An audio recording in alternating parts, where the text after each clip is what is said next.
Buenas noches, bienvenidos a otro RM, en un día muy particular que poco tiene de gusto a feriado, porque nos arrancamos preguntando si finalmente la realidad se le impuso al presidente Alberto Fernández, se le impuso la agenda a Alberto Fernández, una agenda que durante mucho tiempo trató de escaparle después de este primer tiempo que a él no le gustaba, que se hablaba de un enamoramiento con la pandemia, donde se presuponía, por lo menos los números le decían, que medía, que la gente lo acompañaba, que tenía un gran acompañamiento y plafón social, donde salíamos, ¿se acuerdan?, a la calle a aplaudir, a los balcones a aplaudir a la gente de salud que está iniciando en el día de mañana un paro de tareas. Alberto Fernández trató, creo que fue su último intento, el 1 de marzo, de desviar la agenda y de desviar la atención y de hablar de un tema que, insistimos, lamentablemente nos importa a pocos porque alcanza a pocos, tiene que ver con la agenda judicial, con la renuncia de su amiga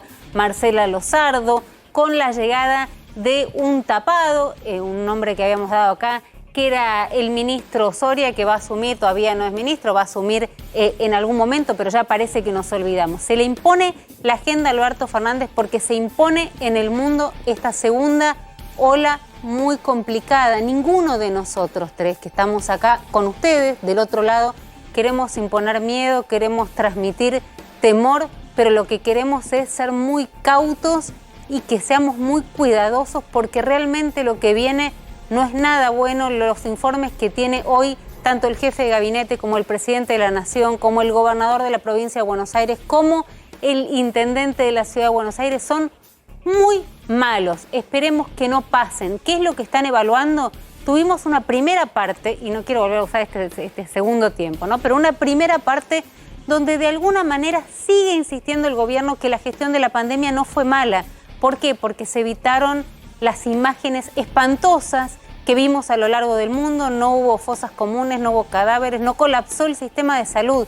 La base del éxito de la gestión que esgrime el gobierno es que no colapsó el sistema de salud, algo que no pueden garantizar todavía que no vaya a pasar en esta segunda ola. Por eso, insisto al presidente que hablaba de la mesa judicial de Mauricio Macri, algo que el propio Mauricio Macri hablaba ayer, de las operaciones que se hacían, de Hornos, Geminiani, que probablemente, y la verdad esto no tiene que ver con la desinformación, creo que si salimos a la calle, y Javi, le preguntamos a la gente que pasa quién es Geminiani o quién es Hornos, no tendría la menor idea y tampoco tendrían por qué saberlo, porque es tan de círculo rojo. El presidente intentó establecer esa agenda, creo que sin resultado, porque lo que estamos viendo y lo que estamos leyendo, leamos los diarios de hoy, los diarios de atrás. ¿Qué decían acá? Y no me voy a cansar de repetirlo, todos los funcionarios y exfuncionarios que pasaron. Vacunas y economía. Vacunas y economía. ¿De qué estamos hablando hoy? Empezamos a hablar de eso el 1 de marzo con ustedes. Se le impuso la realidad a Alberto Fernández y efectivamente sí, la realidad de una manera u otra se termina imponiendo.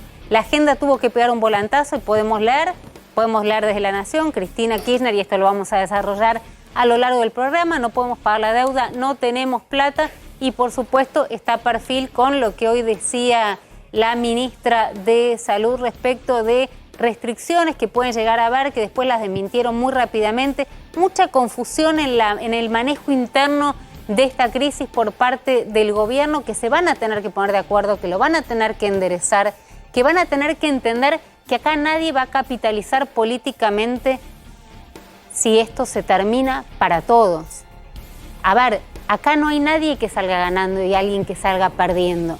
En algún momento lo van a tener que entender. Y acá estamos hablando, y hoy que reapareció Cristina Fernández de Kirchner en este 24 de marzo, a 45 años del golpe, que eligió también, digamos, hablar de un tema que llamó la atención, Jairo lo va a contar, ¿no? Me parece que sorprendió, no se esperaban, digamos, estas palabras de Cristina Fernández de Kirchner diciendo que no hay plata. A mí no me importa un pomo si es Alberto Fernández, si es Cristina Fernández de Kirchner, si es alguien de Alberto o de Cristina el que puede aceitar las relaciones que ahora te vamos a contar con Rusia para poder traer las vacunas. Pierden todos. Si pierde uno, pierden todos. Si no hay vacunas, no se vacuna nadie. ¿Cuántos pueden ser los ricos que se pueden ir a vacunar afuera? ¿Cuántos son los que pueden hacer, como estaba contando recién Fabián Doman, que tuvo la posibilidad de viajar, lo contaba recién en Intratables, de viajar y vacunarse a Miami. ¿Cuántos pueden? ¿Qué porcentaje de la población estamos hablando? No, mínimo, con muchos ceros adelante del 1. Bueno, digo, o los contactos o la plata que necesitas. Entonces, la verdad es que acá hay que acompañar. Acá de verdad me parece que hay que terminar de hablar de este gobierno de dos cabezas, del doble comando. Se terminó, a mí no me importa, realmente no sé a ustedes.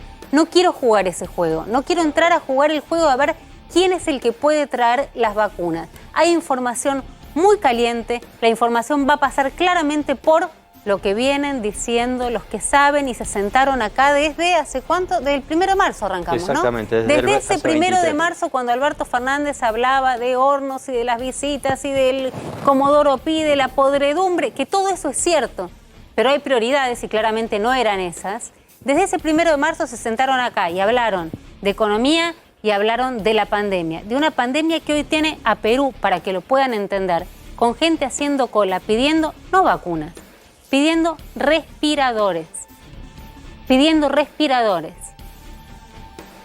Así está la región. Escuchábamos el otro día al canciller de Paraguay. Estamos viendo lo que está pasando en Chile, un virus que no se termina de entender. ¿Cómo puede ser? ¿No era la región más exitosa que estaba vacunando de una manera también con una vacuna que hay que ver qué pasa si la hubiesen dado acá con un 50% de cobertura, ¿no?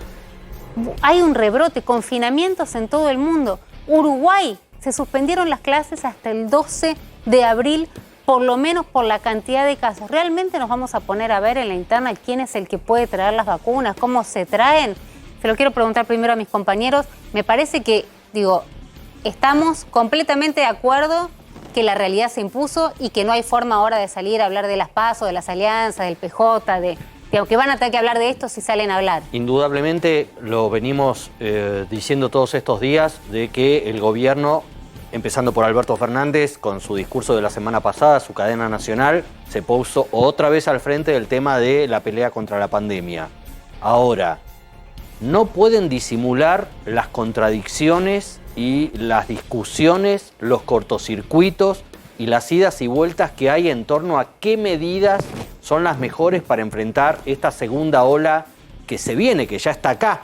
Vamos a hablar con el viceministro de Salud de la provincia de Buenos Aires, Nicolás Crepla. Que hace tiempo que no habla y es una de las personas claves en la gestión de esta pandemia. Exactamente. Y nos va a explicar que la segunda ola ya está acá. Digamos que la cepa de Manaos ya tiene enfermos en la Argentina, ya tiene contagiados en la Argentina. Hay ya detectado varios casos en Córdoba de alguien que vino y que no se aisló, pese a todo lo que decimos, y que decimos que no queremos meter miedo. Parece que hay gente que no entiende si no se mete miedo.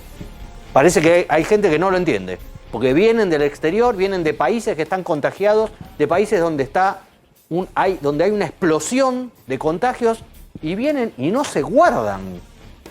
No se guardan, no se quedan en las casas. Van a visitar a la familia, van a comer afuera. ¿No aprendimos nada en un año? Digamos, a ver, porque hay dos fotos distintas, ¿no? Vos decís no aprendimos nada en un año. Uno mira, hoy lamentablemente se veían las imágenes de Constitución, se está viajando de una manera pésima, imposible mantener el distanciamiento.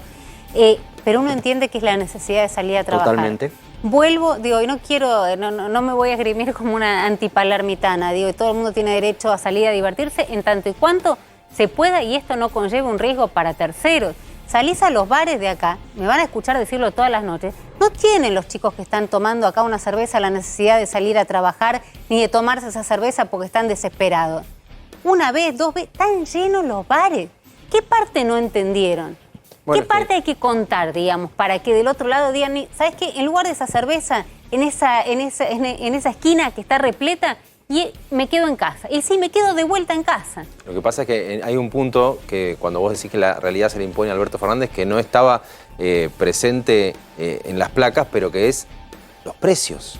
Estamos hablando de que Argentina puede llegar a entrar en una segunda ola, sí, con la economía reactivándose por distintos factores locales e internacionales, pero con la inflación. Y la inflación de alimentos acumulando 6 meses subiendo entre 5 y 6%. Los alimentos, 6 meses acumulados, es como un escenario que junto con la pandemia se va a presentar como un desafío que sí, que lo va a hacer volver. Y que no lo tapás hablando de otros temas, digamos, ¿no? Ni de la interna, del PJ, ni de la UCR, ni de la justicia. Precios al lado del lofer pierde. Precios, me gustó esa, ¿cómo sí, es? claro. O lofer mata precios. Sí, No. precios No. mata lofer, precios, Claro. precios mata lofer.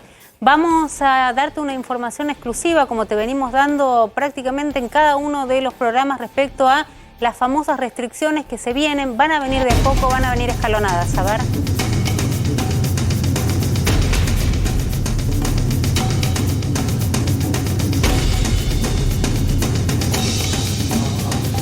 Ya estamos en un minuto con el viceministro de Salud de la provincia de Buenos Aires, que insisto, Nicolás Kreplak no solamente tiene ese cargo, sino además, no sé si lo va a decir él, porque No lo va a decir. No lo va a decir, pero creo que es uno de los hombres que lleva adelante la gestión de la pandemia, digo, en la provincia más complicada por la envergadura que tiene, y además entiendo, y realmente lo quiero decir, desde el primer momento viene adelantando, desde enero, viene hablando de la cepa de Manaos, de la ola, viene hablando de lo que va a pasar, vino pidiendo el cierre de fronteras, todo lo que estamos discutiendo hoy. El hombre que vamos a entrevistar en un ratito hace prácticamente 2 meses lo viene planteando. Vamos a lo urgente, vamos a lo que les íbamos a contar, que no salió hasta ahora en ningún lado, y la expectativa de ustedes debe ser muy grande respecto a las restricciones. Se habló de volver a fase 1, de que nos volvemos a encerrar, frase que detesto. No nos están encerrando, no nos están cercenando derechos, al contrario, entiendo que nos están preservando de la posibilidad de un contagio que puede terminar en una muerte. ¿Cuáles son las medidas? Vamos, directo, las que ya se saben y se conocen y que se anunciarían finalmente, como te adelantamos, el día de mañana. Dijimos que va a haber restricciones en los vuelos de Chile y de Brasil, por supuesto por la situación que están atravesando. Creo que hay 20 y pico de comunas que ya están en confinamiento en Chile, y la situación de Brasil, de San Pablo, de Río de Janeiro es de colapso absoluto. Se restringen, ya dijimos, los vuelos desde esos lugares. Se suma México. Hasta ahora no se había hablado de México como uno de los lugares de restricción del ingreso de turistas de ese lugar o de trabajo de ese lugar. Va a ser una restricción al máximo. Insistimos, como novedad, se suma México a Chile y a Brasil. Se había hablado del tema de los hoteles, que cuando uno venía de afuera tenía que hacer la cuarentena, que dura 7 días, en los distintos hoteles dependiendo de dónde le toque. Esto se cayó por una cuestión económica, los hoteles no lo pueden sostener, querían que se les pague primero. Y además ahí había una cuestión constitucional que iba a dar lugar a distintos litigios. Dijeron, por el momento lo dejamos afuera. Todo lo que les contamos es por el momento. Saben que cuando se vuelve de afuera, cuando vuelven del exterior, hay que hacer una cuarentena, hay que estar 7 días aislado para prevenir, independientemente del PCR que cada viajero se tiene que pagar, para prevenir que vengan con un PCR negativo y que después a los 3-4 días te dé positivo. Bueno, esto no lo controlaba nadie. Vos volvías de cualquier viaje que hacías y nadie te llamaba, nadie te controlaba, no había cómo hacerlo. Esta es una directiva que se la dieron a los gobernadores, pero se suma, y esto es información que te damos exclusiva, la Cruz Roja. Hay que ver si la Cruz Roja tiene que, bueno, podrá llamar, digamos, ¿no? De vuelta, acá yo confío tan poco en la responsabilidad individual, pero entiendo que no pueden estar pasando todo el tiempo por las casas de los que viajaron para ver si efectivamente están haciendo o no la cuarentena. Se suma la Cruz Roja. Esta información hasta ahora es la que acordaron. Tal vez mañana pueda haber alguna información más. Se supone que esto va a ser antes del fin de semana. Insisten con que sea el día de mañana. Y había una interna que me parece que es interesante para ver dónde estamos parados, que es quién iba a dar la información. Si va a ser en el boletín, esto no va a ser DNU, ya lo contamos, si va a ser en el boletín oficial, o alguien va a dar la cara. Y había muchos alguienes con ganas de dar la cara, y por ahí mis compañeros me preguntan ¿por qué? Para dar malas noticias. Porque puede haber peores. Porque recién empezamos. Entonces hay muchos que dicen, vamos a dar estas noticias que todavía son tolerables para cierto sector de la sociedad, así no tenemos que poner la cara cuando haya otras. Por supuesto, profunda preocupación, intención de transmitir cuidado y no miedo, pero por supuesto hay una profunda angustia frente a lo que parece inevitable, que es esta llegada de una ola mucho más complicada y más letal. Está Nicolás Kreplak, lo presentábamos hace un ratito nada más. Del otro lado, Nicolás, buenas noches, ¿cómo estás? ¿Qué tal? Buenas noches, ¿cómo están? Bien, yo les recordaba a la audiencia, a mis compañeros, que parte de lo que estamos hablando en el día de hoy, vos lo venís hablando hace bastante tiempo, y uno a veces elige, digamos, sobre temas que no conoce, algunos referentes de distintos lugares del arco político donde hacer pie, porque uno no conoce y uno quiere escuchar. Y la verdad que yo lo vengo escuchando a Nicolás y casi podría decir que viene como adelantando lo que pasa. Y frente a esto no me queda otra que preguntarte, que tal vez es incómodo, pero te lo quiero preguntar. Digo, vos no sos un visionario, digamos, debe haber más gente, ¿no?, que pudo evaluar el escenario. Porque si vos había medidas digamos, situaciones que podías conocer tal vez el 25 de enero, estamos hoy a 24 de marzo y recién se están tomando las medidas de algo que me lo dijiste, digo, si yo no te entendí, me lo dijiste, te llamé varias veces, me lo explicaste, tanto vos como algún otro del arco político, no tanto, pero insisto, no sos un visionario. Y entonces, si sabía que iba a pasar, ¿no se pudo hacer nada? No, yo igual creo que también hay que pensar un poco en esa clave de lo que sucede con la pandemia. No son fracasos de los gobiernos las situaciones que la pandemia produce, ni de los países, y no hay que compararse en quién es mejor y quién es peor. La verdad que es una pandemia muy cruel y que ha afectado a todo el mundo. Es imposible prevenirla, evitarla. Lo que uno puede hacer es ver qué hacemos con la pandemia, cuánto podemos aminorar el daño, y por eso yo creo que ha sido un enorme éxito lo que pasó el año pasado, porque nunca nos quedamos sin camas. Pero el desafío ahora es el mismo o peor. Estamos viendo de vuelta los países de la región que se saturan los sistemas de salud. En la segunda ola de Europa se saturaron de vuelta los sistemas de salud.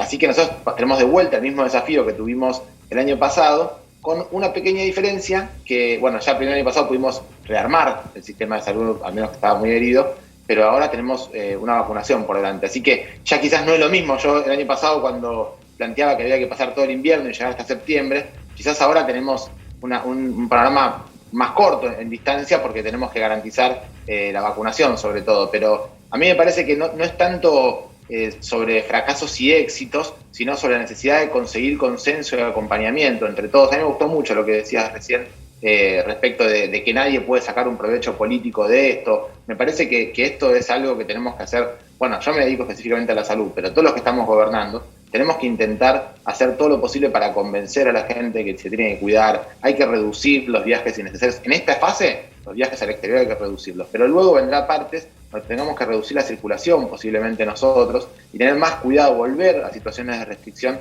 Esperemos que no tengan que ser genéricas y masivas como tuvimos que hacer el año pasado, y que podamos hacer algo sectorizado. Tenemos un muy buen ejemplo de lo que pasó en el verano, que nos ayudó a probar cosas más parciales y que funcionó. Pero metámonos en la cabeza que no pasó la pandemia, que todos los días que podamos ayudar garantizando menos contagios van a ser días de más vacunación, porque además la velocidad de vacunación está creciendo en todo el mundo. En Argentina también está trabajando fuertemente para eso. Así que si bien nada es como deseamos, estamos haciendo todo lo posible. Me parece que si logramos evitar meternos en una cosa de guerra, de quién tiene la culpa, de enojarse con el otro, y vemos qué parte podemos hacer cada uno de nosotros, personalmente, familiarmente, y a los que nos toca la conducción del proceso, cómo organizamos esto, me parece que vamos a tener un éxito mayor. Y después habrá que hacer revisión para atrás. Sí, que Dios quiera, digamos, que estemos en un momento todos tomando un café en algunos años, tratando de ver qué se hizo bien y qué se hizo mal o qué se hizo pésimamente mal. Pero lo que te quería también volver a preguntar, digo, esto que vos decías, por ahora no creemos que sea necesario, pero, digamos, me parece que lo que están tomando es mucha cautela respecto de que no se sabe qué medidas pueden llegar a tomar. Hoy, si yo te pregunto, me decís no volvemos a fase 1, pero en 2 semanas no sabés si me vas a decir que no volvemos a fase 1. Bueno, yo espero no tener que tomar o que sugerir desde mi posición un retroceso a fase 1 en 2 semanas, pero sí lo que yo estoy diciendo, y lo vengo diciendo hace un tiempo, pero lo digo ahora de vuelta, yo creo que sí vamos a ir gradualmente restringiendo actividades. Más. Esperemos que no sea necesaria, claro, esperemos que no sea necesario hacer una restricción muy fuerte, que nosotros podamos ir de alguna manera moligerando el incremento de casos. Esto de achatar la curva que veíamos el año pasado para reconstruir el sistema de salud, este año sería para vacunar, achatar la curva para vacunar. Si nosotros podemos... Sí. ¿Para cuántos días tiene vacuna la provincia de Buenos Aires? No, bueno, nosotros tenemos turnos otorgados. Hoy agregamos un poco más. Entre ayer y hoy dimos 132.000 turnos hasta el domingo. Lo que pasa es que siguen llegando vacunas. Entonces, Por ahora, como vienen las cosas, no dejamos de dar vacunas nunca. Pero usted había dicho que tenían vacunas, Nicolás, habías dicho que tenían vacunas hasta el lunes pasado y llegaron los 2 embarques. ¿Con eso qué te tira una semana al horizonte? Claro, pero bueno, ya salió. No, pero nosotros todavía nos falta recibir del último de los embarques, nos tienen que entregar a nosotros y está saliendo un avión nuevo ahora. Y hay otras novedades que están por llegar en los próximos días. ¿Está saliendo un avión nuevo? A ver, espera, dijo, hay algunas novedades. Sí, a ver no si no sé si las puede decir. Claro, a ver si alguna nos puede. Tenemos un día todos tan complicado y tan triste, entre otras cosas, por supuesto, digamos, por todo lo que venimos escuchando hoy, que tal vez alguna novedad. Entiendo no querer comprometerse porque después genera falsas expectativas. Pero tal vez, hay alguna novedad que se pueda compartir. Sí, yo no tengo demasiadas cosas para decir yo porque es jurisdicción nacional y ahí yo no manejo todas las variables. Yo puedo contar lo que se va comunicando y lo que digo. Hoy el titular de Líneas Argentinas contó que está próximo un nuevo avión para ir a buscar a Rusia más vacunas. Creo que era esta noche o mañana a la mañana. Y sé que hay novedades respecto de COVAX, que es el mecanismo de compra que Argentina participa en el concierto de las Naciones Unidas, y ya sabemos que estamos a punto de recibir en los próximos días un embarque importante de Sinopharm, así que nuestra planificación de trabajo es... Acá me dicen 3 millones de vacunas chinas antes de fin de mes, ¿podemos confirmar?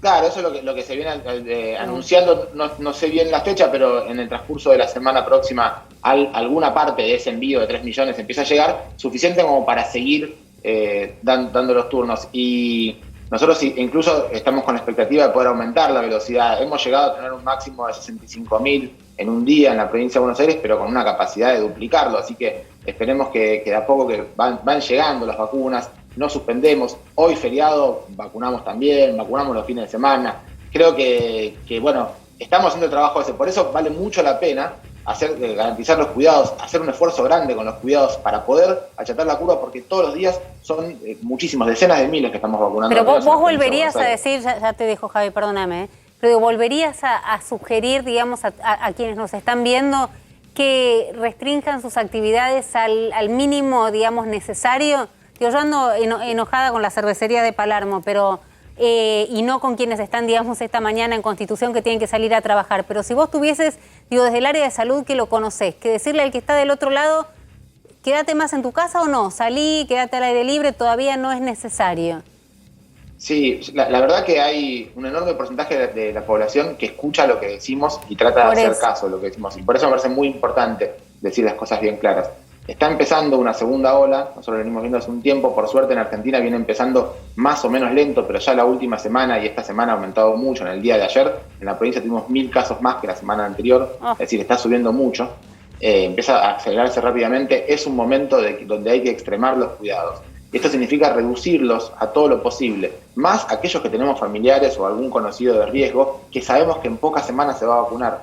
Entonces, sin duda, encuentros sociales, en ningún tipo de reunión en espacios cerrados y siempre con barbijo, con distanciamiento, con cuidado. Escuchaba muy preocupado que se hablaba de algunos funcionarios de que no sirve de nada el distanciamiento, y la verdad que eso es contraproducente, no hay que confundir, todos sabemos qué es lo que hay que hacer: espacios ventilados, distanciamiento, uso de cobertura de tapabocas y nariz, y distanciamiento. El distanciamiento es el más difícil de generar porque nosotros estamos muy acostumbrados a estar cerca, y más aquellos que no tienen espacios abiertos y amplios, o cuando llueve o cuando hace frío. Restringamos todo lo posible. Si sabemos que vamos a ir a un lugar y nos vamos a meter en un espacio cerrado, tratemos de no ir. Evitémoslo. Son una semana más de un esfuerzo muy importante para hacer. Viceministro, en los últimos 14 días en el área AMBA aproximadamente ha aumentado la cantidad de contagios un 30%. Usted decía recién que no había que descartar para nada, más bien que es lo que se viene, restricciones a la circulación.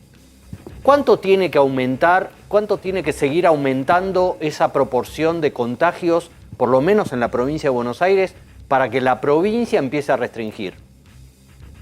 Es una pregunta muy interesante y la verdad que la respuesta tampoco es una respuesta unívoca, es una respuesta de trabajo. Nosotros tenemos todo el comité de expertos y la reunión que hacemos con el gobernador y todos los intendentes para debatir esto, y ahí uno va viendo, por un lado, los casos y por otro lado, el sistema de salud. Hoy el sistema de salud todavía está con un buen porcentaje de libertad, digamos, de disponibilidad para poder ser utilizado, pero ha habido un incremento de casos y todo a expensas de coronavirus.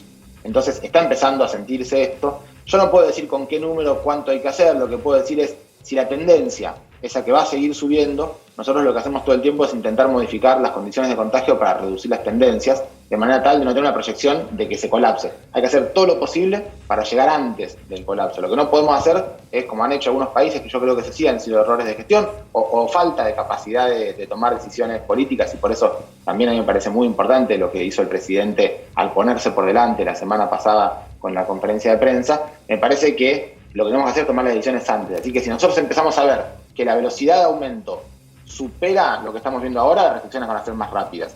Si la curva de ascenso que va a ascender es más o menos chata, o logramos achatarla un poco más, en ese caso entonces se puede ir tomando decisiones más parciales, particulares, e ir viendo cuál es el impacto que tiene. Pero además también sabemos que toda medida que tomamos tiene un impacto en los contagios mediado por 7 a 10 días. Aún a pesar de que hemos mejorado muchísimo los mecanismos de observación de lo que sucede con la pandemia, siempre tenemos un tiempo entre que tomamos una medida y vemos qué sucede. Así que también con eso volvemos a la danza del año pasado, de ir tomando medidas, de ver lo que sucede, de llevarlo con cuidado, de escuchar mucho, de escuchar a los expertos y de saber que ninguna de las decisiones que tomamos en ningún momento está escrita en piedra. Nicolás, algo que tomamos una decisión ahora puede cambiarse. Puede cambiar, y por eso, digamos, son tan cautos a la hora de decir mañana vamos a hacer los anuncios, que son los primeros anuncios, puede haber nuevos. No quiero dejar de preguntarte algo que viene siguiendo muy de cerca y mañana lo va a desarrollar mi compañero Jairo Estrachea, bien que lo dije, que tiene que ver con Pfizer, porque hay mucho reclamo por parte de la población diciendo por qué en tantos países finalmente llegó la vacuna y Argentina se negó por un tema de soberanía, primó la ideología sobre el pragmatismo de tengamos más vacunas. A vos directamente, Pfizer te dijo primero que sí y después te dijo lo lamento en el alma, pero no, digamos, ¿no cumplió con la palabra? Yo lo que puedo contar es lo que me pasó a mí, parte de la provincia de Buenos Aires. A nosotros nos pidieron colaboración para el ensayo clínico y nosotros ayudamos a reclutar pobladores de la provincia de Buenos Aires para participar del fase 3, y en esa conversación, cuando nos pidieron que ayudemos con eso, nosotros dijimos, bueno, y vamos a conseguir la vacuna priorizadamente, y nos dijeron que sí. Que iban a tener un porcentaje de vacunas, sí. A mí personalmente me dijeron que sí, que iba a haber un porcentaje de vacunas para nuestro país. Yo dije, lo necesitamos para Argentina, por supuesto, la provincia de Buenos Aires, que era lo que yo estaba hablando. Y después cuando se aprobó la vacuna, volví a hablar con las autoridades de la empresa y ahí me dijeron que ya no podían negociar con la provincia de Buenos Aires. Así que yo personalmente... ¿Te pareció una respuesta creíble o crees que ahí pasó otra cosa? No, yo también entiendo que Pfizer, como ha pasado con muchas otras proveedoras de vacunas, no cumplieron con sus contratos, pero que han priorizado a los países del primer mundo, especialmente a Estados Unidos, y tanto en México, en Chile, donde cuando proveyeron vacunas fue muy poquitito, la verdad que no cambiaba la situación lo que entregaron. Personalmente lo que digo es que gran parte, creo que el 30% de las personas reclutadas para poder aprobar esa vacuna se hicieron en nuestro país. Me parece a mí que la empresa tenía que haber tenido la predisposición especial de ayudar a vacunar en Argentina, porque fuimos quienes pusimos no solamente a la población, sino a un sistema de salud desarrollado con capacidad de investigación que puso a sus investigadores, a su población, para que esa vacuna se pueda probar en todo el mundo. Creo yo que hubiera sido, no hay ninguna excusa posible sobre las leyes. Es increíble es indignante lo que estás contando, es increíble lo que estás contando. 30%. Para que puedan ahora darle la vacuna, bueno, a donde la puedan capitalizar mejor, hacer más plata, ¿no? Te quería preguntar, en Brasil en este momento las cifras de internaciones en terapia intensiva hablan de que el 60% de los que están internados tienen entre 30 y 50 años. Ya no son mayores de 60 ni mayores de 70. Tienen entre 30 y 50 años. ¿Vos creés, que debés tener esta información, que eso obedece a la mala política sanitaria del gobierno de Bolsonaro o que viene una segunda cepa que es mucho más complicada que lo que había sido la primera ola? Sí, es un grupo poblacional con muchísima exposición, con una altísima cantidad de contagios, muy pocos cuidados. La verdad que tiene mucho que ver con... siempre hay un porcentaje de esa población que es internada, o que tiene un cuadro grave, sobre todo si tiene enfermedades predisponentes. Lo que pasa es que como son los más activos y los que más circulan, se están enfermando muchísimo. A mí lo que me preocupa, que podría suceder en Brasil, que en Argentina no sucedió, pero podría suceder en otros países del mundo, y en Brasil podría ser una de las razones, es que tengamos un porcentaje muy grande de la población con menos capacidad de llegar hasta la terapia intensiva, que no estén ni llegando al sistema de salud. Que el sistema de salud está colapsado, llegan aquellos que tienen más fuerza porque están más activos o tienen más capacidad económica para poder acceder al sistema de salud. Esos son uno de los problemas por los cuales nosotros hablamos todo el tiempo de que no colapse el sistema de salud, porque no solamente es lo que uno ve, todo lo otro que uno ve, que son las barreras de acceso, que tenemos que evitarlas. Yo no tengo información, porque no hay información, que podamos asegurar que las variantes, tanto la de Manaus como la británica, ni ninguna de otras variantes, tengan un comportamiento clínico tan distinto como para que la población afectada principalmente sea una población distinta. Es clarísimo que el principal elemento de riesgo en esta enfermedad es la edad. Es por eso que uno puede ver muchos de una parte de la población, pero depende también desde qué perspectiva lo mire. Si lográramos ver todos juntos, y por eso los análisis que hacemos en la provincia nos ayudan para ver eso, vemos que en promedio 60 años para arriba tienen 25 veces más chances de fallecer que 60 años para abajo. Es por eso que es la población que tenemos que priorizar. Kreplak, la relación con la ciudad para enfrentar la segunda ola, ¿está en igual sintonía que la relación que había en la primera ola después de todo este año donde hubo cruces por un montón de temas? Sí, creo que incluso el año pasado tuvimos que tener más instancias de comunicación formal entre las autoridades porque teníamos que empezar a establecer los puentes de trabajo que quizás hoy ya se pueden hacer mucho más fácilmente por abajo, digamos, con las líneas de funcionamiento y de articulación de las redes. Además, creo yo que, bueno, como siempre dijimos, es un enorme conglomerado urbano entre la ciudad y el conurbano. Vamos a seguir articulando todo lo posible. Ni siquiera creo que tengamos diferencias sanitarias tan grandes. Me parece que también cuando nosotros hablamos de necesitamos ayuda de todos, ha sido una carta muy importante de los ministros de todo el país. Necesitamos ayuda de todos, también empieza por ayudarnos entre nosotros, colaborar todo lo posible y después que nos ayuden todos los demás. La campaña política quedará para después. Hoy tenemos que dedicarnos a la campaña de vacunación y la campaña de COVID. Ahora, Nicolás, la última, sé que tenías un compromiso y te agradecemos esta comunicación. Hace tiempo que teníamos ganas de hablar con vos. ¿Qué pasa con esto que hoy estuvo especulándose todo el día respecto de la posibilidad de dar una sola dosis y no dos, para tener a mayor cantidad de la población vacunada, pero con una sola dosis no totalmente cubierta? ¿Esto es cierto, no? Bueno, ¿se especuló en base a algo que se habló entre los distintos ministerios? Sí, en ningún caso se habla de una sola dosis, sino se habla de postdatar. Es decir, yo tengo 3 millones supongamos que llegan 3 millones de Sinopharm. ¿Son 1 millón de esquemas completos o son 3 millones de personas que puedo darle ahora y dentro de 2 meses, cuando consiga el resto, le sigo dando el esquema completo de vacunación? Y esto se basa en, primero, mucha investigación relacionada con esta campaña de COVID. Estamos viendo que hay varias informaciones, investigaciones que muestran que con una sola dosis de distintas vacunas llegás a un 95, 90 o 85, depende de las vacunas y los países, de cobertura respecto de casos graves, que es lo que estamos buscando ahora. Nosotros ahora no buscamos inmunidad de rebaño, buscamos reducir la letalidad, que toda esta población de máximo riesgo esté inmunizada y no tenga la mortalidad que tiene cuando viene virgen a la enfermedad.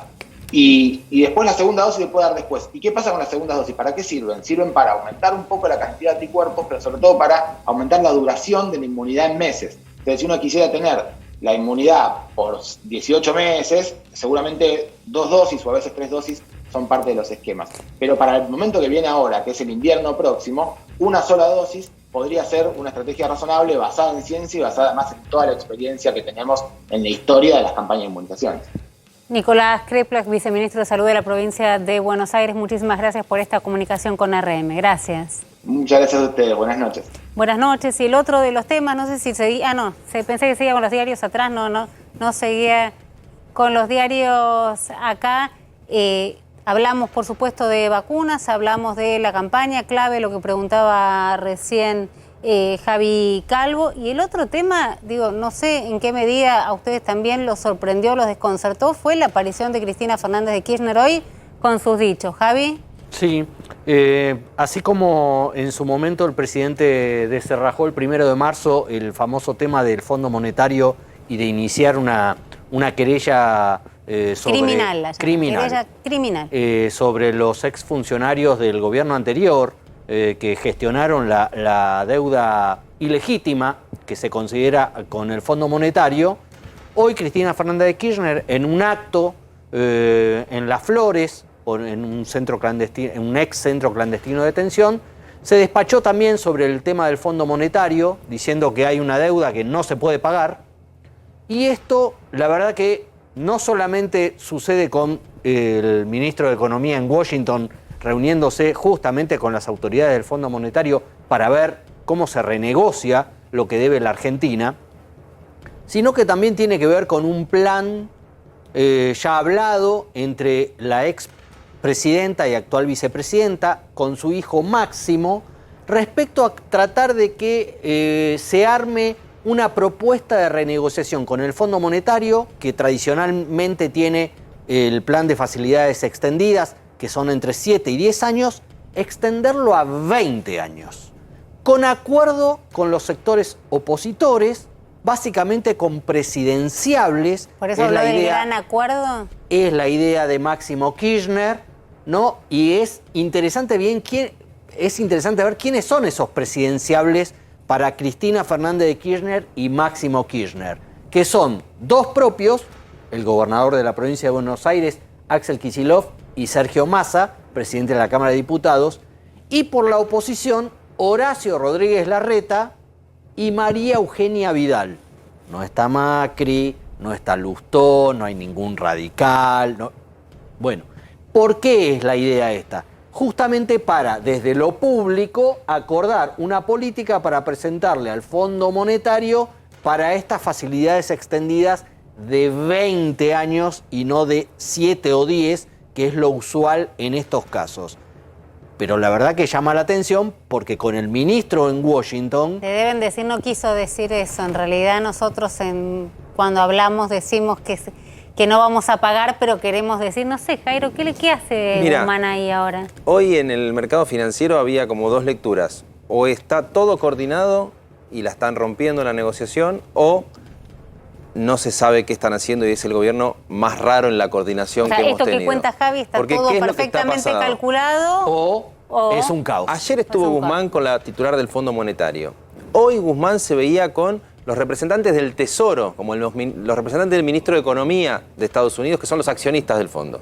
Y en ese mismo tándem de 24 o 72 horas, en Argentina, plantea la vicepresidenta en un acto sin el presidente que quiere un acuerdo para pedir 20 años de renegociación, y se produce una noticia diplomática importante en el mundo de las relaciones con Estados Unidos, que es que Argentina sale de un bloque regional que condenaba a Venezuela por los derechos humanos. En el mismo momento que Argentina está con su ministro de Economía negociando en Washington, se producen estas dos novedades. Mínimo la pregunta, ¿estaba todo coordinado o no? Y la pregunta vale, porque escuchemos a Cristina Kirchner decir esto que dice Javier, pero enfatizando que Argentina no tiene plata para pagar. Mirá. Reproche que se nos hacía, que estábamos cerrados al mundo, que no teníamos ninguna conexión. Mi madre, más allá de la excelente gestión que han tenido funcionarias como la licenciada Nicolini, actual funcionaria en la gestión de las vacunas rusas, creo que a nadie se le escapa, tanto a los que nos quieren como a los que no nos quieren tanto o a los que no nos quieren nada, que fue precisamente la articulación de una Argentina con una visión multilateralista en materia exterior, que pudimos contar con las vacunas que nos suministró y nos vendió la Federación Rusa y la que nos está vendiendo la República Popular de China.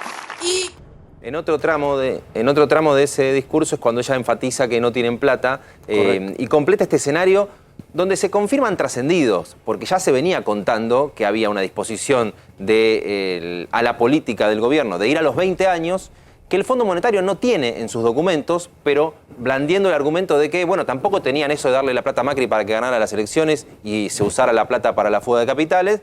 Bueno, ahora tampoco ustedes tienen contemplado 20 años de refinanciación, dámelo igual, rompe otra vez tus estatutos.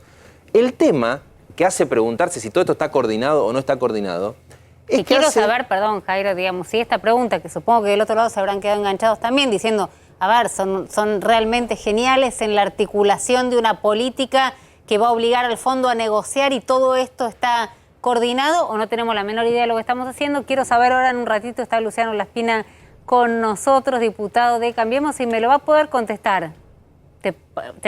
¿Podrías contestar, digamos, si hacemos? Sí. Te dejaba. Esto es como más fácil, ¿viste? Cuando al final te dan la pregunta y te mandaban, ¿cómo se llamaba? Que te mandaban ahí a... En Capilla. A Capilla. Acá no cursó nadie, qué difícil me la hacen las Pinas. Lo dejamos en Capilla analizando la pregunta, dale. No, porque te decía, ¿esto está coordinado o no? Y la respuesta uno la puede sospechar porque el 13 de febrero, hace 1 mes y 11 días, por radio, Guzmán, el ministro de Economía, decía, yo no puedo pedir otra cosa que no sea la que hay, que es la arquitectura financiera internacional, salvo que asumamos las consecuencias, dijo. Escúchenlo. Las reglas de juego no es que las pueda cambiar, no se negocian unilateralmente con un país. Poder tener un programa distinto requeriría cambiar la arquitectura financiera internacional. Y eso requeriría el apoyo de Estados Unidos, de China, de Japón, de Alemania, de Francia, de Italia, de España, de los países más avanzados, ¿sí? De modo que a la hora de definir cómo Argentina se relaciona con el mundo, hay que tener en cuenta estas consideraciones y las implicancias de tomar cada uno de los caminos que se pueden tomar. Bueno, dejó el compañero Strakia la pregunta sobre la mesa. Decinos si esto es un plan genial o no sabemos lo que estamos haciendo. Bueno, es difícil descifrar el gobierno. Hay una teoría, como se decía recién bien, de policía bueno, policía malo como estrategia de negociación. Cuando uno ve las declaraciones de Martín Guzmán, más bien parece que no es una estrategia coordinada, sino son dos visiones ideológicas y políticas muy distintas, porque lo que está haciendo Guzmán acá es avisarle al kirchnerismo duro que intentar cambiar las reglas de juego de la arquitectura financiera internacional puede tener consecuencias muy severas. Entonces yo creo que hay dos visiones muy distintas. Cristina muy preocupada por preservar el relato, y ese relato es inconsistente con un programa de ordenamiento fiscal que nunca tuvo el kirchnerismo, de Néstor Kirchner para acá, que es una condición necesaria, yo diría casi suficiente para un acuerdo con el fondo. Pero ¿cuál sería el relato, digo, para que te entienda el que está del otro lado? El relato básicamente, nosotros no cedemos ante la condicionalidad del Fondo Monetario y no nos podemos comprometer a lo que dice cualquier acuerdo con el Fondo Monetario, que es corrección de las cuentas públicas. Porque esto es en definitiva la madre de todos los problemas económicos de la Argentina desde que yo empecé a estudiar economía, que es el déficit fiscal, la deuda, la emisión, etc. Ha volteado gobiernos por la hiperinflación, a Macri con la crisis del 2018 le costó la reelección, llegó al equilibrio fiscal y perdió.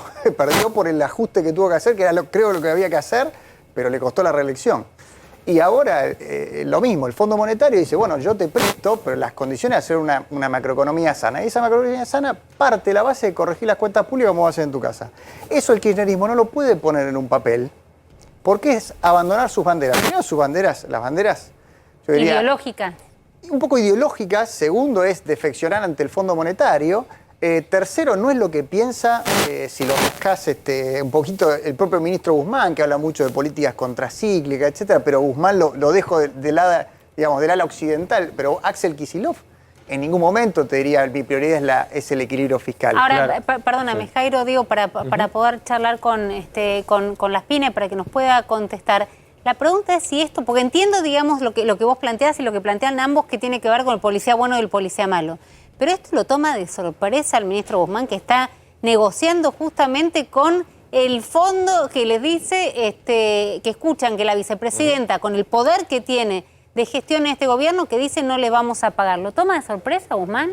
Yo creo que lo toma de sorpresa. Es bastante claro que son tan contrastantes la declaración de Alberto Fernández con el Banco Mundial diciendo vamos a pagar, quédense tranquilos, con Cristina Fernández de Kirchner decir no podemos pagar, no se queden tranquilos. Creo que es evidente que no hay. Y como en tantos otros temas, acá hay una visión muy contrapuesta creo yo, entre Martín Guzmán, el presidente, y la visión política de la vicepresidenta, como marcó la cancha con otros temas, cuando le dijo hay funcionarios que no funcionan, en tantos otros temas, con la justicia ni hablar, creo que en este también. Y si uno mira, Cristina Fernández de Kirchner se caracteriza por ir anticipándonos la jugada, con varias manos de anticipación.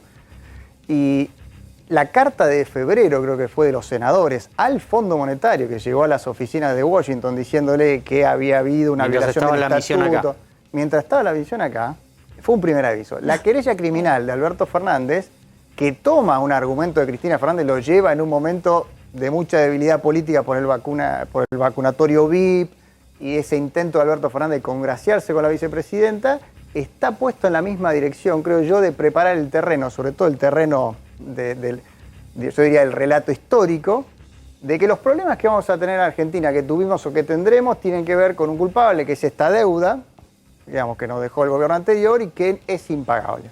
Claro, Guzmán nos decía el año pasado que todos los problemas de Argentina eran por la deuda. ¿Se acuerdan que Guzmán, literal, decía, no, acá el gran problema es la mochila de la deuda, hay que reestructurar la deuda? Bueno, nosotros le decíamos a Guzmán, el problema no es tanto la mochila, sino que el cuerpo que lleva la mochila hace 10 años que se está debilitando porque el kirchnerismo dinamitó las bases del crecimiento. Entonces, como dijo Néstor Kirchner, los muertos no pagan. Ese es el problema que tiene hoy la Argentina, además del problema de confianza. Por eso reestructuró la deuda, nosotros le firmamos la ley para que vaya y haga carta blanca lo que quiera con la deuda. Reestructuró la deuda exitosamente y hoy tenemos 1.500 puntos de riesgo. El problema es el modelo de crecimiento, el problema es el kirchnerismo, si me lo quieren dar en algún punto de manera muy brutal. Y el problema de la deuda se pone, creo yo, otra vez como una excusa. Y déjame, con esto cierro. Sí. Dice, la deuda es impagable y es cara. El Fondo Monetario da 10 años, ojalá Argentina pudiera emitir bonos a 10 años, y una tasa del 4%, que es la que paga Colombia, un poquito más, Chile, Uruguay. Nosotros tenemos 1.500 puntos de riesgo. No puede decir que son condiciones inaceptables porque Guzmán emitió el año pasado, emitió deuda dólar link, emitió los bonos para el fondo PINCO, se tenía que ir para que no presione el contado con liqui, al 16% cuando la medís al dólar blue, al dólar financiero, que es el real, el color verde de papel. Entonces, ¿qué estamos diciendo? Yo creo que hay una gran confusión y creo que Cristina está preparando el terreno por si tiene que romper. Laspina, si se planteara este escenario que imagina Cristina y Máximo Kirchner de ofrecer a la oposición, a los presidenciables de la oposición, en este caso están pensando en Horacio Rodríguez Larreta y María Eugenia Vidal, un apoyo público a una renegociación con el Fondo Monetario que implique 20 años, un acuerdo de 20 años. Te llaman Vidal y Larreta para preguntarte vos qué harías. ¿Qué les dirías? Primero, la responsabilidad de negociar un acuerdo es del Poder Ejecutivo Nacional, porque no hay... No, el Congreso puede refrendar. Yo diría, es más, cuando se votó esta nueva ley que solicita la autorización del Congreso para firmar acuerdos con el Fondo Monetario, yo en mi discurso aclaré, yo interpreto esta ley como una autorización a tomar la deuda con el Fondo, que está bien que la del Congreso, no a las condiciones de la letra chica del acuerdo, que esa es parte de la política económica del gobierno de turno. Claro, eso se entiende, pero lo que dice Javi es bien, te dice nada, Luciano, vos entendés este tema. Eso de forma, voy al fondo. ¿Qué hacemos? Sí, voy al fondo. ¿Vamos a la foto o no vamos? ¿Apoyamos o no? Yo quisiera ver las condiciones del acuerdo para dar un aval a esa política económica. Si ese acuerdo fuese aceptado por el fondo e implica que el gobierno se compromete a determinadas pautas que Argentina nunca tuvo, por ejemplo, de equilibrio fiscal, de administración razonable de la deuda, de no omisión de peso, porque también se habla mucho de la deuda, pero cuando imprimen peso, como el año pasado, y ahora tenemos, como decía recién acá el colega, 5 o 6 puntos de inflación mensual que estamos pagando. Esta es la venganza del monetarismo. ¿Sabes cuánto se imprimió el año pasado de expansión monetaria? 65% creció la base monetaria. La inflación anualizada del primer trimestre, proyectado marzo, que va a dar 4 y pico, 60 anualizado. Parece como si el monetarismo hubiera llamado a Axel y decir teléfono.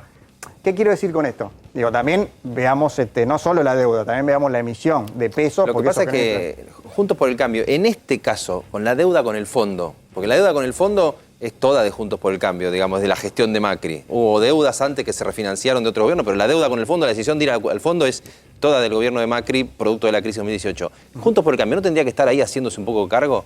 A ver, aclaremos. Digo, ya que te piden apoyo, a ver, es la primera señal. Obviamente cambiamos la ley, nosotros votamos la ley que vuelve al Congreso, pues no vamos a estar votando en contra de atribuciones que deberían ser del Congreso de la Nación.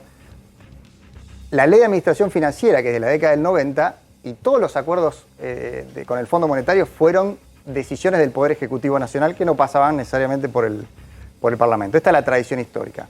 Lo que hizo el gobierno de Macri fue un intento de evitar el default y una mega devaluación como se había generado, y eso fue a tomar deuda. Deuda que reemplazó deuda anterior, exacto, más barata.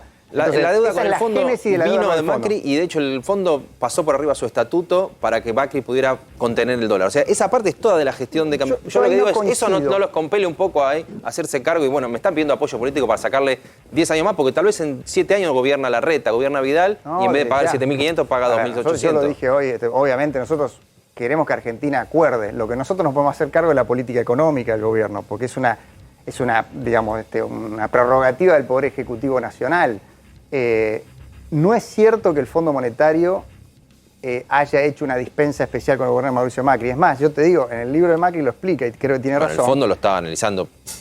El Fondo Monetario, acordate, nos prohibía intervenir en el mercado cambiario. Nota al pie, desde octubre del año pasado hasta ahora, el Banco Central viene vendiendo dólares, no bonos, como se dice, dólares de las reservas, compra a los exportadores y vende en el paralelo, en el dólar financiero para bajar la brecha, por eso bajó el dólar. Vendió 1.000 millones. Entonces, ¿qué estamos diciendo? ¿Está financiando a los fugadores de capitales? Yo no voy a decir esa ridiculez. El Fondo Monetario no se sienten obligados a respaldar, eso no le dejaba intervenir al Banco Central y fijó esa banda ancha, ¿te acordás? Que fue la que generó la devaluación. Sí, pero yo para que no nos vayamos en cuestiones tan técnicas, pero está bien, lo puntual es, no se sienten más obligados que otros sectores al ser responsables de la deuda a acompañar. Pero a ver, nosotros, la deuda con el Fondo Monetario se utilizó para pagar deuda que había contraído Cristina Kirchner. Claro. Se podría discutir. Pero es así. Se emitió para pagar la corrida del mala de la misma forma económica. que los 20.000 millones de dólares que emitió Guzmán desde que asumió, hace la cuenta, emitió 20.000 millones, se usan para pagar deuda anterior y déficit fiscal. Ahora, después podemos decir que la deuda, pero digamos, es eso. Ahora, el Fondo Monetario, según y conforme, si vos te sentás con ellos, las condiciones que pide, sobre todo este Fondo Monetario, ¿qué es? ¿Quién estuvo sentado en Roma con el Papa? Igual la respuesta es no, Jairo, digamos, ¿no? Me parece que la respuesta está dando la espina, porque tenemos que ir, pero no quiero... Pero respuesta acordada. Si hay una negociación de buena fe con el Fondo Monetario, por supuesto que nosotros como oposición la vamos a apoyar. Lo que no nos queremos hacer cargo y no podemos es, si no vemos la letra chica y no sabemos cuál es la política económica del gobierno, que no parece ser la que vaya a llevar un acuerdo con el fondo. Luciano Laspina, muchísimas gracias por haber estado esta noche. Por supuesto que estamos todos acá a favor de la libertad de expresión, de los negacionistas, de los libertarios. Ahora sepan que se mueren por COVID, terminan en una cama de terapia intensiva, no van a tener la posibilidad de decir absolutamente nada. Dicho esto, buenas noches.